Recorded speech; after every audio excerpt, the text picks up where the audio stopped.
I drove up to my granddaughter's christening lunch 40 minutes early because the church bulletin had the wrong start time and nobody bothered to tell me.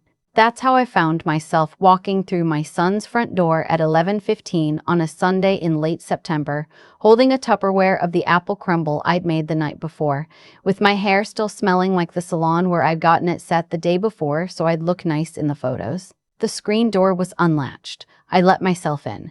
The house was quiet, and the way houses get quiet right before a crowd shows up, that hum of an oven preheating, the dishwasher running its final cycle, somebody's coffee cooling on the counter.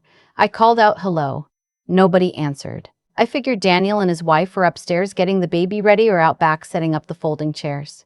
I set the apple crumble on the kitchen island, and that's when I heard them. Not from upstairs. From the laundry room, just past the pantry, with the door pulled almost shut. My son's voice first. He was talking low, the way he used to when he was a teenager, calling girls on the kitchen phone and didn't want me to hear. Then my daughter-in-law, sharper, almost laughing. "She's not going to make it past 75, she said. "I'm telling you, my grandma went the same way. The mom drops, then the daughter drops, like dominoes. 5 years. Tops." I stopped walking. I had one hand on the corner of the refrigerator. "Don't say it like that," Daniel said. But he wasn't telling her she was wrong. He was telling her to keep her voice down. "I'm just being realistic. The condo's paid off, right? She told you that?" "Yeah. Dad finished it off the year before he passed. So that's, what, 450, 475? More like 520? The market down there is insane right now." A pause. I heard the dryer door open and close. "Okay, so 520, she said. "Split with your sister. That's 260 each." "Daniel, that's the whole second floor build-out. That's the boys having their own rooms. That's everything. I know what it is. And it's not like she even uses the place. She rattles around in it. 2 bedrooms, that view. All that for one woman who barely leaves the building. It's wasted on her." I don't remember breathing. I remember the hum of the dishwasher and a fly bumping against the kitchen window and the smell of my own apple crumble cooling on the counter. Cinnamon and butter. The smell of every Sunday I'd ever spent in this country. "Just don't bring it up today," Daniel said. "Not with my sister here. She gets weird about Mom. I'm not stupid, I'm just saying. When the time comes, we need a plan. I don't want to be scrambling." "Yeah. Okay. Yeah." I heard her kiss him. A small, settled, married people kiss. Then the laundry room door creaked. I walked back to the kitchen island, picked up the apple crumble, walked it over to the counter near the stove, and started peeling the foil off the top like I'd just set it down. I heard them come out. I heard my daughter-in-law's flat sandals on the hardwood, and my son's heavier step behind her. "Mom?" Daniel sounded startled. "I didn't hear you pull in." "Just got here," I said, smoothing the foil. "The bulletin had the time wrong. I came straight from church." "Oh, Brenda, hi." My daughter-in-law's voice slid into its public register, the warm one. She came over and gave me the half hug she always gave me, the one where her shoulder touched mine, but her hip stayed a foot away. "That smells incredible. Is it the apple thing? The kids are going to lose their minds." "It's the apple thing," I said. I smiled at her. I don't know how I did that, but I did. 68 years on this earth, and I still didn't know I had that in me. For the next 2 hours, I helped set the table. I trimmed the green beans. I held the baby, my granddaughter Cecily Ann, 3 months old, a perfect warm weight against my collarbone, while my daughter-in-law's mother arranged the deviled eggs on a platter shaped like a leaf. My daughter Megan got there at 12:30 with her husband and their 2 boys, and she hugged me hard the way she always did, and I hugged her back, and I thought, Do you know what your brother and his wife just said in the laundry room?" But I looked at her face, and I knew she didn't. Megan was a lot of things, but she wasn't a good liar. If she'd been part of that conversation, I'd have seen it on her in 2 seconds, so it was just the 2 of them. My son and his wife. Counting the years until I died, I made it through the lunch. I made it through the toast and the godparent prayer, Daniel read off a piece of printer paper with shaking hands the way he always did when he had to speak in front of people. I held Cecily during the cake and she fell asleep on my chest and somebody took a picture of us. And I knew before I even saw the picture that I would never frame it, because every time I looked at it, I would hear 5 years tops. I drove home around 4:30, took the long way, down along the bay, with the windows cracked. The Gulf was that flat gray blue it gets in early fall. I'd been driving this stretch of road for 31 years, ever since my husband Howard and I moved down to Sarasota from Cleveland the year he made partner. Howard had been gone almost 6 years now. Heart in his sleep, in our bed on a Tuesday in February. He'd been 70. I let myself into the condo. 11th floor, 2 bedrooms, that wraparound balcony Howard had insisted on, because he said if we were going to live in Florida, we were damn well going to look at the water. I put my purse on the entry table. I took off my church shoes. I walked out onto the balcony in my stocking feet and stood there for a long time, looking at the water, listening to the gulls, and I waited to cry. The crying didn't come. What came instead was a kind of stillness I hadn't felt since the morning after Howard's funeral, when I'd woken up at 5 a.m. and made coffee in the dark kitchen and realized that for the first time in 44 years, nobody was going to come downstairs and ask me what we were doing today. That same stillness, that same strange, almost dangerous clarity. I went back inside. I poured myself 2 fingers of the bourbon Howard had kept in the cabinet above the refrigerator, the bottle I'd never touched because it had been his, and I sat down at the kitchen table, and I started writing. Not a letter. A list. I'd been a paralegal for 26 years before I retired. I worked for a firm in Cleveland that did estate planning and trust law, and after Howard died, I'd done my own paperwork myself because I knew it cold. I knew what I owned. I knew what was titled in my name alone. I knew what the condo was worth, more or less, because my friend Pauline 2 floors down had sold an identical unit in May for $538. I knew where every account was, what the beneficiaries were, what the will said. The will said 50-50, Daniel and Megan, after a few small bequests. I sat there at that kitchen table for a long time with my list, and the bourbon, and the sound of the ice maker dropping cubes every 20 minutes. And I thought about what kind of woman I wanted to be for whatever years I had left. 25, who knew? My own mother had lived to 94. My grandmother had lived to 96 and made her own pierogi on her 95th birthday. The women in my family did not, generally speaking, drop at 75. My daughter-in-law had married into the wrong line for that bet. By the time the sun went down, I had 3 columns on my legal pad. The first one was titled Keep. The second was Move. The third was Give Away.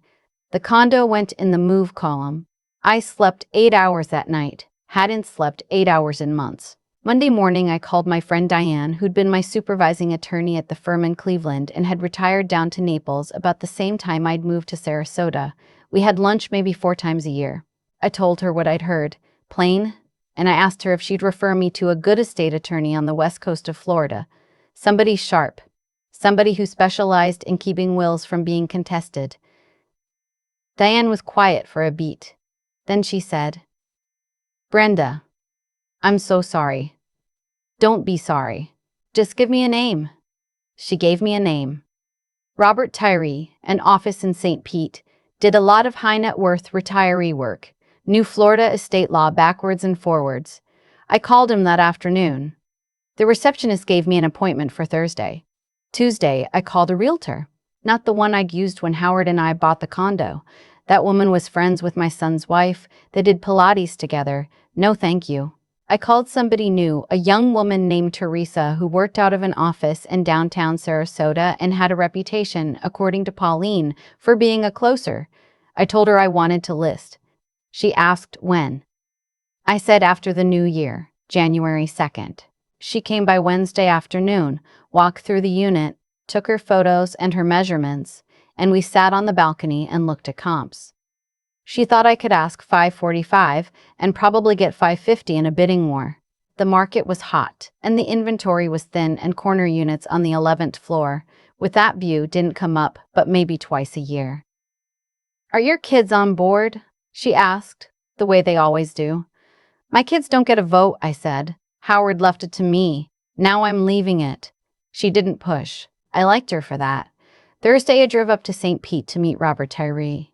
His office was on the 8th floor of one of those glass buildings off I-275, all chrome and palm print rugs. He was maybe 55, gray at the temples, blue button down with the sleeves pushed up, and the second I sat down across from him, I knew he was going to do exactly what I asked. "What can I do for you, Mrs. Hollister?" "I need to redo my will," I said, "and I need to do it in a way that my children can't break." He waited. I told him the story, the whole thing. The laundry room, the dryer door, the apple crumble. I didn't cry. He didn't interrupt. When I was done, he tapped his pen against his legal pad twice and said, "Have you considered a revocable living trust with a no-contest clause and a strong interim provision?" "Yes," I said. "That's why I'm here." He almost smiled. We spent 90 minutes going through it. I wanted 3 trust accounts set up for my grandchildren, Megan's 2 boys, Tyler and Owen, and Cecily Ann, to be funded with equal shares. They'd get nothing until they turned 28. The trustee would be Diane, my old supervising attorney, with a successor trustee at a bank. The kids' parents would have no access. None. The remainder of my estate, the condo proceeds, my IRA, the brokerage account Howard had left me, the savings, was going to be split among 4 organizations. 40% to the Sarasota Food Bank, where I'd been volunteering on and off since Howard died. 20% to a women's shelter in Cleveland that had been there for my younger sister in 1987 when she needed somewhere to go in the middle of the night with 2 kids and a black eye. 20% to a scholarship fund at the community college Howard had attended on the GI Bill, earmarked for first-generation students. And the last 20% split between a literacy program and the local hospice that had been so good to Howard at the end, even though the end had only been about 36 hours long. "Nothing to your son? Nothing to your daughter?" Robert asked, even though I'd already told him. "Nothing to either of them directly," I said. "Their kids are taken care of. They're not. You understand the no contest clause means if they sue and lose, they're out completely. It also means if they sue and win a contest of one provision, the rest of it stays." "I understand. And you're sure you don't want to leave them token amounts? It can sometimes head off a lawsuit if there's something to lose." I thought about that for a minute. I thought about my son standing in a laundry room calculating my death down to the dollar. I thought about Megan, who hadn't been part of it, who hadn't earned this. But Megan and Daniel had always been a unit, even as adults, even when they fought. If I gave Megan something and Daniel nothing, she'd give him half. She wouldn't be able to live with herself otherwise. That was who she was. That was, in some ways, the best thing about her, and the thing I couldn't reward right now. "No tokens," I said. "Clean break." He nodded. He told me he could have a draft to me in 3 weeks. I told him to take 4 if he needed it, but to make it bulletproof. I drove home with the radio off. The next 6 weeks were the strangest of my life. I'd never lied to my children before. Not really. Little things. I'd tell Daniel I liked his wife's haircut. I'd tell Megan her chicken was great when it was dry, but never a real lie, never something with weight. Now I was lying every time my phone rang. Daniel called twice in October. Once to ask if I'd come to Cecily's 2-month checkup with him and his wife, which I declined because I had a thing. And then I had to invent a thing, and once on a Sunday afternoon to ask, very casually, if I'd thought about whether I might want to put the condo in his name for tax purposes. For estate planning, he said. Just to make things smoother down the road. I put my hand over the phone for a second. I let myself breathe. Then I said, brightly, "Oh, honey, I've got all that handled. Don't you worry about it. Mom, it's actually pretty important. I have a guy. I've had a guy for years. Howard set it all up. Right, but Howard's been gone for... Daniel, I appreciate it, but it's done. How's the baby?" He let it go. He was always going to let it go. He was always going to let it go. He wasn't his wife. Megan called every week the way she always did. I told her nothing. She wouldn't have understood, not yet. And even if she did, she'd tell her brother out of some misguided sense of family loyalty. And then I'd have a lawsuit on my hands before the ink was dry. So I lied to her too, by leaving things out, which is the kind of lie my mother always said was the worst kind. Halloween. I took the boys, Tyler and Owen, trick-or-treating. Tyler was Spider-Man. Owen was a lobster. We went up and down Megan's street and I held Owen's lobster claw mitten in mine and I thought, you are going to have a college fund. You are going to have a down payment. You are going to have a down payment. You are going to have a cushion that I never had and your grandfather didn't have until he was 48 years old. And you will never know I overheard your aunt by marriage say I should hurry up and die. The trust paperwork came back from Robert's office on November 9th. I drove up to St. Pete. I read every line. I signed, I initialed, I dated. I funded the trust that afternoon by wire from my brokerage account. I changed the beneficiaries on my IRA. I changed the payable on death designation on my checking and savings accounts. The condo was already in my name alone. I closed 2 old joint accounts that still had Howard's name on them and rolled the funds into a new account in just my name.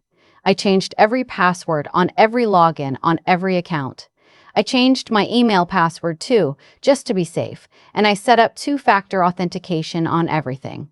It took me 3 full days to change all the passwords. I sat at the kitchen table with a fresh legal pad and I wrote them all down by hand and then I locked the legal pad in the safe Howard had bolted to the floor of the master bedroom closet in 2007. By Thanksgiving, everything was done except the sale of the condo, which I was holding off on until January. Thanksgiving was at Megan's, like always. Daniel and his wife were there with Cecily. The boys were running around with cousins from Megan's husband's side. I brought my apple crumble. Couldn't bring myself to make it for a while after September, but I made it for Megan because Megan loved it. And I sat at the kid table because there were too many people for the dining room, and I drank 1 glass of wine. And I watched my son cut his turkey and I thought, you have no idea. His wife caught my eye across the room at one point. She lifted her glass to me, smiling. Happy Thanksgiving, Brenda. I lifted mine back. December was Christmas, and Christmas was at my condo this year, the way it had been every other year since Howard died. I hosted 12 people in a 2-bedroom condo. Megan and her husband and the boys slept over on air mattresses in the living room. Daniel and his wife and the baby came over Christmas Eve afternoon and stayed through Christmas morning. I made the lasagna Howard's mother had taught me to make in 1979. I bought everybody good gifts, including my daughter-in-law, whom I bought a cashmere throw she'd mentioned wanting from a catalog she'd left at my house in August. I wrapped it myself. I tied a real ribbon on it. She cried when she opened it. Brenda, this is too much. Don't be silly, I said. Your family. I almost meant it. January 2nd, I called Teresa and told her to list. The unit went up Friday morning at 5:48. By Sunday afternoon, we had 9 offers. The winning bid was a cash buyer. No contingencies. 572. Fast close. I said yes Sunday night. Closing was set for January 23rd. I'd already booked a unit at a place called The Heron, an independent living community Diane had told me about in Naples, 2 hours south. 1 bedroom plus a den. 8th floor. Wraparound balcony, smaller than my old one, but with the same gulf, same gulls, same flat gray-blue water. Move-in date. January 21st.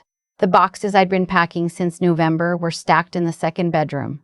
I'd hired a moving company. I'd donated half my furniture to a charity that furnished apartments for people coming out of homelessness. The estate sale company was coming the week after I moved out to handle the rest.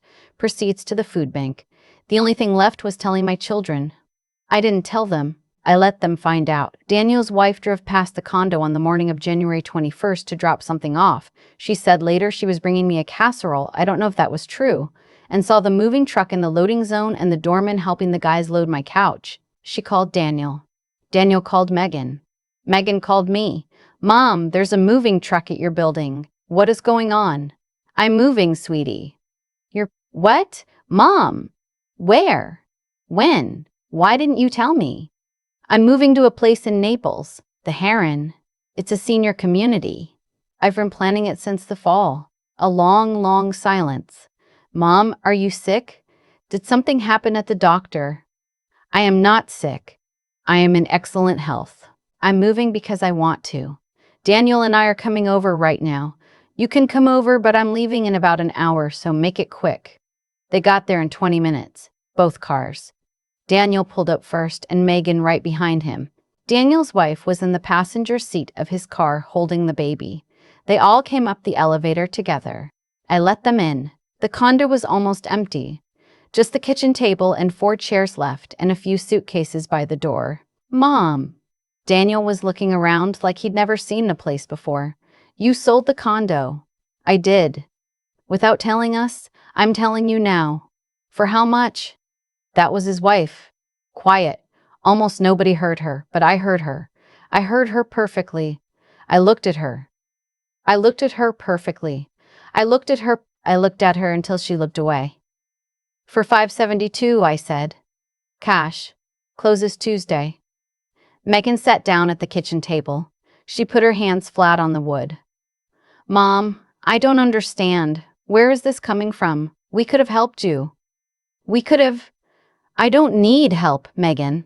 I needed a change. To Naples, you don't know anybody in Naples. I know Diane, I'll make friends. I made friends here. Daniel cleared his throat. Mom, what's the plan with the money? There it was. There was the question. I looked at my son. My beautiful, weak, easily led son, who had been the kindest little boy in the world until he met the woman standing behind him holding my granddaughter. And I made a decision in that second that I had not made in a courtroom or a lawyer's office or at any kitchen table. I told him the truth. Daniel, I said, I came to your house early on the day of Cecily's christening. I got there at 11:15 because the bulletin had the wrong time. The screen door was unlatched. I came in to put my apple crumble on the counter. And I heard you and your wife in the laundry room talking about how I wouldn't make it past 75 and how you were going to split this condo $260 each and finish your second floor. The room, I don't know how to describe it. It went so quiet I could hear the elevator down the hall. Megan's face changed first. She turned and looked at her brother. Just looked. Daniel had gone gray. Actually gray in his face, like all the blood had gone somewhere else. His wife was clutching the baby a little too tight. Mom, Daniel said. Mom, that's not what we weren't. You were, I said. I wasn't loud. I wasn't angry. I'd done my anger in October and November and December alone in this condo on that balcony. I heard you, Daniel. I heard her say 5 years tops. I heard you do the math. His wife found her voice. Brenda, that was taken completely out of context. We were just, stop. She stopped. I have rewritten my will, I said. I did it in October. I set up trust funds for Tyler, for Owen, and for Cecily. They'll get the money when they're 28. Their parents have no access. The remainder of my estate is going to charity. 4 charities I picked myself. There's nothing in the will for either of you. Not a dollar. I want you to know that now, while I'm still alive, so you don't waste a single second of the next 20 or 30 years waiting for me to die. Megan put her face in her hands. Daniel said, Mom, please. His wife said, You can't, that's not. Daniel, she can't actually do that, can she? She can, I said. I was a paralegal for 26 years. I know exactly how to do it. There's a no contest clause. If you sue and lose, the trusts for the kids are still safe. But you're personally liable for the legal fees. I'd think very carefully before you spend the money you don't have on a lawyer. Daniel was crying. Quiet. Crying. He was 41 years old and he was crying like he was 8. Mom, I am so sorry. I know you are. Right now. It wasn't like that. It wasn't the way you heard it. Daniel, I said, and I sat down at the kitchen table across from Megan. You're a good man. You were a good little boy and you're a good man. But you married a woman who counts, and you let her count out loud. In your house, on the day of your daughter's christening, while your mother was in the kitchen. And that is on you, not just on her. On you. He didn't say anything. Megan lifted her head. Her mascara was smeared. Mom, did you think I knew? For about 10 seconds in the car on the way home. Then I knew you didn't. You can't lie, sweetheart, you never could. She let out something that was half a laugh and half a sob. Oh my God, Mom, I am so sorry. You don't have anything to be sorry for. You didn't do anything.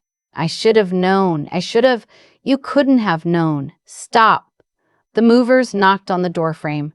Ma'am, we're loaded up. You ready? 5 minutes, I told them. I stood up. I picked up my purse. I walked over to Daniel's wife, who was still standing by the door holding Cecily, and I held out my arms. Let me say goodbye to my granddaughter. She handed Cecily over without a word. The baby was awake. She looked up at me with Howard's eyes, the same blue, the same shape. I kissed her forehead. I held her against my collarbone the way I'd held her at the christening. You are going to grow up loved, I whispered to her. And you are going to grow up free. I handed her back. I kissed Megan on the top of her head. I did not touch Daniel or his wife. I'll call you when I'm settled, I said to Megan. You can come down, you can bring the boys. Mom, not today, sweetie. I have to drive. I left them in that empty condo. I took the elevator down. I got in my car, and I followed the moving truck out of the garage and onto the boulevard in south on 75, and I drove for 2 hours with the radio off, watching the landscape go from city to scrub to that low Gulf country, with the cabbage palms and the egrets standing in the median. The heron was waiting for me.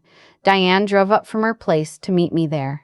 She'd brought a bottle of champagne and 2 coffee mugs because she figured I wouldn't have unpacked the glasses yet. To choosing yourself, she said when we sat out on the new balcony with the sun going down over the Gulf. I'm not sure I'd call it that. What would you call it? I thought about it. Choosing the woman who raised them, I said, instead of the woman they thought I'd settle into being. Megan called me 3 days later. Daniel called me a week after that. Daniel's wife I haven't heard from, and I don't expect to. Daniel and Megan came down to visit in March. Daniel came alone. He stayed 2 nights at a hotel because I didn't have a guest room set up yet. We had dinner both nights, and he didn't bring up the will, the money, the condo, any of it. He talked about Cecily. He talked about a project at work. He told me he'd started seeing somebody, a counselor, in February.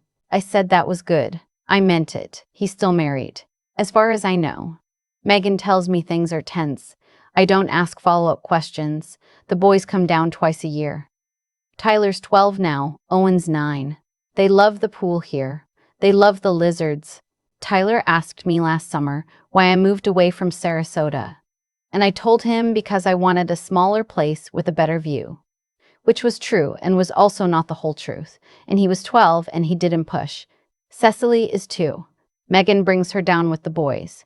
She calls me G because she can't say grandma yet. I joined a book club here. I joined a watercolor class, which I am bad at. I joined a Wednesday morning group that walks on the beach for an hour at sunrise. I volunteer at a food bank in Naples 3 mornings a week. I had a small skin cancer removed from my left forearm last year. Basal cell, totally fine. The dermatologist said I'd live to be 100 if I kept wearing my hat. I took her at her word. I'm 71 now. The condo in Sarasota would be worth almost $650 in today's market. I think about that sometimes when I'm on the balcony in the morning with my coffee, not because I regret selling. I don't regret a thing. I think about it because the math my daughter-in-law did in that laundry room was already wrong by the time she did it. The number she was counting on was a number I was already moving past. She didn't know that. She didn't know me. She'd had 3 Thanksgivings and 4 Christmases at my table, and she'd never once asked me about my life. Before Howard, my work, my mother, my sister in 1987, the woman my grandmother had been. She thought I was a number with a deadline. I was not. I'm not. The hardest thing I had to learn, and I learned it late, is that you can love your children and still not let them stand on you. You can love them and write them out of a will. You can love them and move 2 hours away. You can love them and tell them plainly on a January afternoon in an empty condo that you heard what they said and you will not be punished for hearing it. That's the part I wish somebody had told me when I was 40, when I was 50, when I was 62 and Howard was dying and I thought I was going to need my children to carry me through whatever came next. I didn't need them. It turns out I didn't need them at all. I just loved them, which is different, and which is a thing you can do from 2 hours south on an 8th-floor balcony with the gulls coming in over the water and a glass of bourbon you finally let yourself drink. I've thought about that laundry room a lot in the 3 years since, not the words themselves anymore. Those faded faster than I expected. What stayed with me was the math. My daughter-in-law sat on a folded pile of bath towels and did arithmetic on my life. 5 years, 260 each, a second-floor build-out, and what she didn't know, what she couldn't have known, was that she was teaching me something in real time. She was teaching me that I had become a number to the people I'd raised and the people who had married into us, and that nobody had told me when the change happened, because nobody changes that slowly without help. I helped. That's the part I had to sit with. I had spent years making myself small at their dinner tables, bringing the apple crumble, holding the babies, letting Daniel's wife give me the half hug, saying yes when I meant no, because I was afraid that if I said no out loud, my children would stop calling. And the longer I performed that smallness, the more they believed it. Cause and effect. I taught them I was furniture, and then I was hurt when they started measuring me for the truck. My grandmother used to say a woman has to be educated 3 times in her life. Once when she's young, in a schoolroom. Once when she's a wife, in a marriage. And once when she's old, on her own 2 feet. I didn't understand what she meant until I was 68 years old, standing in a kitchen with a Tupperware of apple crumble in my hands. The third education is the hardest because you have to be your own teacher.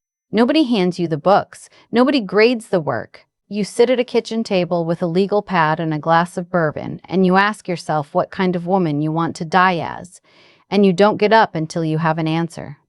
I think Daniel will be all right. He's in counseling. He calls me. He's learning, late, the way I learned late. I don't think his wife will be all right. And I don't say that with any pleasure. I think she will keep counting other people for the rest of her life. And one day she will look up and discover that she is the only person at her own table. That isn't a punishment I picked for her. It's just the arithmetic of how she chose to live. Megan didn't do anything wrong, and Megan got nothing in the will either. And the reason is that I love her too much to make her the keeper of her brother's resentment. The grandchildren will have what they need at 28. By then they'll know who their grandmother was. Not from money, but from the woman who came down to visit and walk the beach at sunrise, and was still, somehow, here. If I had to leave one thing for anyone reading this who is sitting at her own kitchen table tonight, it would be this. You are allowed to choose yourself, not at the end, now. The years between hearing the truth and acting on it are the years that aid you. Don't lose them.